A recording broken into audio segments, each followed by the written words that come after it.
안녕하세요. 사도행전 큐티 20번째 시간 사도행전 19장과 20장으로 주는 것이 받는 것보다 복이 있다라고 하는 제목으로 나누겠습니다. 먼저 오늘 본문의 19장에 보면 요한의 세례와 주 예수 그리스도의 이름으로 세례했다라고 하는 이 두 단어에 대한 이야기가 등장합니다.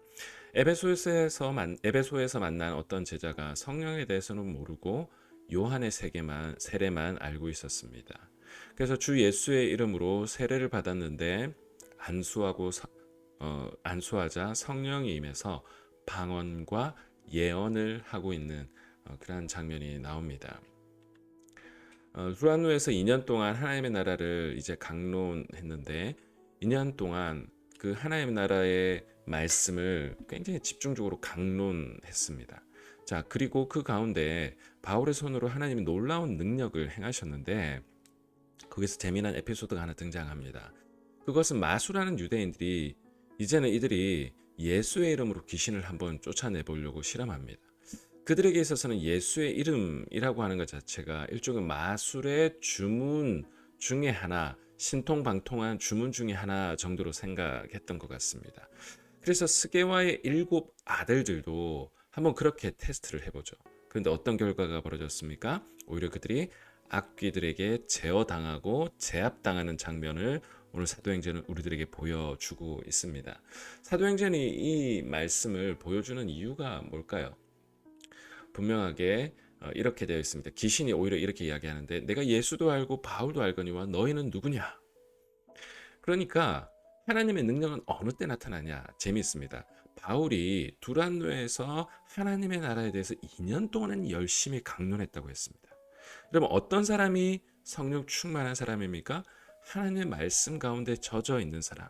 정말 그 하나님의 말씀이 나에 대해서 뭐라고 말씀하고 있고 하나님 나라의 비전이 무엇이고 거기에 사로잡힌 자들에게 하나님의 능력이 드러납니다. 그러나 스게와 7 아들 호기심으로 이렇게 접근하는 유대인들에게는 하나님의 능력이 일어나지 않고 귀신들도 그것을 알아본다라는 거죠.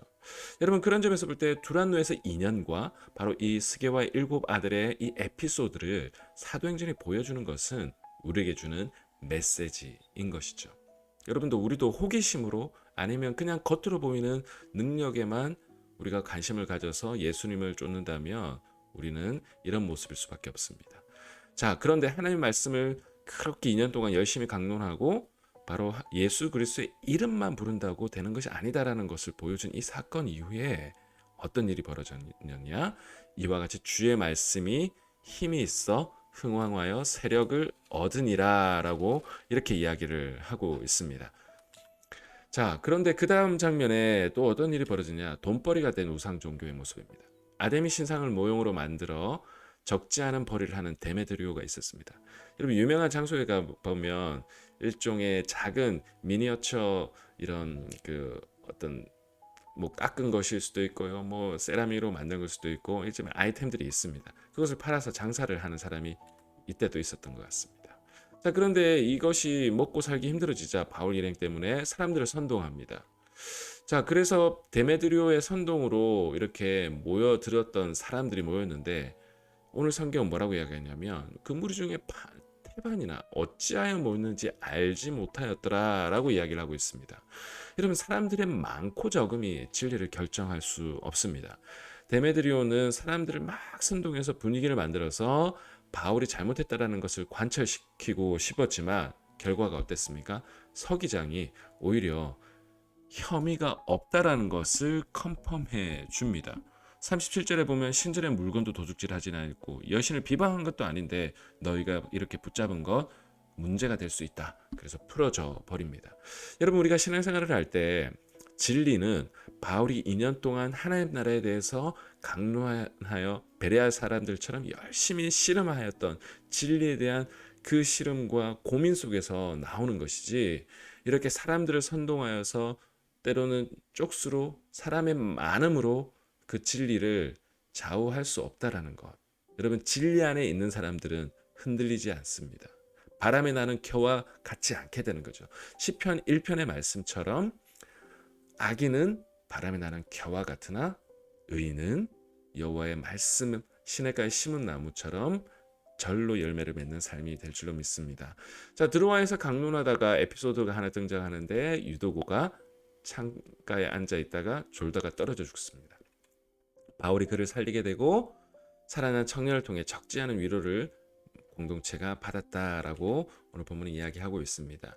자, 오늘 또 본문의 마지막 장면에 보면 에베소 장로들과 마지막 사역과 그것을 회상하는 장면이 오늘 또 사도행전 20장에 보면 등장하는데요.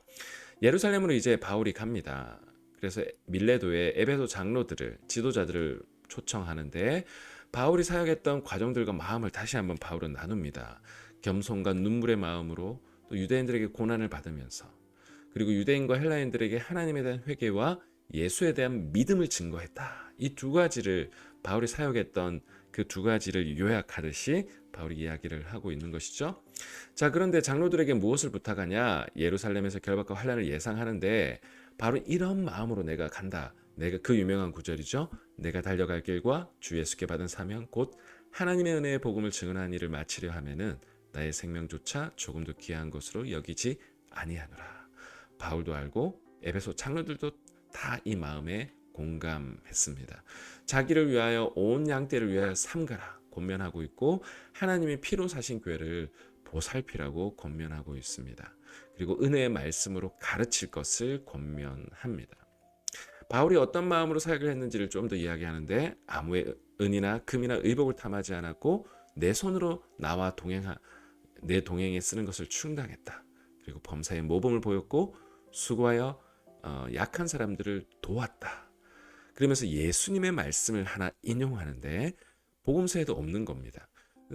주는 것이 받는 것보다 복이 있다. 주는 것이 받는 것보다 복이 있다.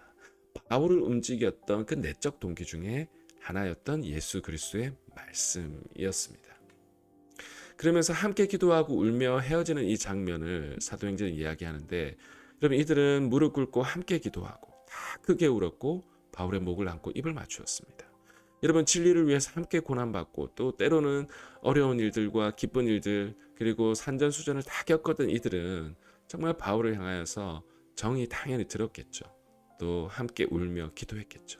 여러분 우리가 하나님 나라 사역을 할 때에도 함께 울고 함께 기뻐할 수 있는 이 동력자들 그런 사람들은 그냥 찍어낼 수 있는 것이 아니라 우리가 정말 진리에 붙들려서 함께 그 일에 동참하고 그것을 위해서 씨름하다 보면 그들이 동력자가 되는 줄로 믿습니다. 두 가지를 묵상했으면 좋겠습니다. 바울 일행을 모함하기 위해 선동당하여서 모인 무리들을 한번 생각해 봅시다. 뭐가 뭔지도 모르고 모였다고 했는데 여러분 이 세상에 이렇게 사람들을 선동하여 진리를 호도하고 거부하는 이 세상에 오늘날의 모습이 비슷한 모습들이 있다면 한번 묵상해 봤으면 좋겠고 두 번째로 바울이 마지막에 어떤 자세로 사역을 했는지를 한번 묵상해 봅시다. 주는 것이 받는 것보다 복이 있다. 이 말씀이 바울을 움직였던 것처럼 오늘 이것을 내 삶에는 어떻게 적용할 수 있을지 그리고 선교 여정 가운데 어떻게 적용할 수 있을지 우리 하나님 앞에 묵상하시는 하루 되시기를 주님의 이름으로 축복합니다.